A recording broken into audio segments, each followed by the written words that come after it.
बच्चों सुन लो तुम एक चिड़िया की कहानी। नाम था जिसका डुंगी, मुंगी काम था जिसका।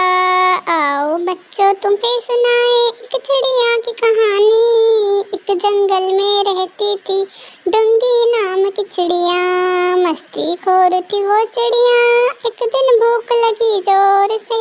अरे कहाँ है खाना, कहाँ है खाना, कोई तो दो मुझको है खाना। चिड़िया को कोई ना देता खाना भाई, तो चिड़िया जंगल से बाहर आती है खाने को। खाना दे दो, खाना दे दो, जंगल में चिल्लाती। तभी उसे जलेबी की कटोरी नजर आती। अरे वाह ये कटोरी तो बड़ी स्वादिष्ट है, अब खाऊंगी जी भर के नई नई जलेबियाँ। जलेबियाँ देख कर चिड़िया का जी ललचाता। तभी वहाँ पर उस जलेबी वाला आ जाता। चिड़िया जलेबी वाले को देख के है डर जाती।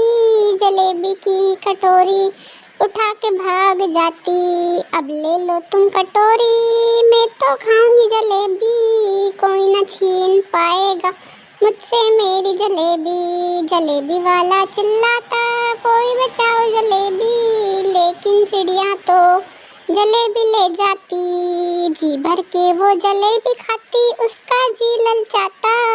कहती और जलेबियाँ दे दो मुझको दादा। दादा उसे मारता, चिड़िया भाग आती। जंगल में वो बड़ी ही खुशी से जिंदगी बिताती।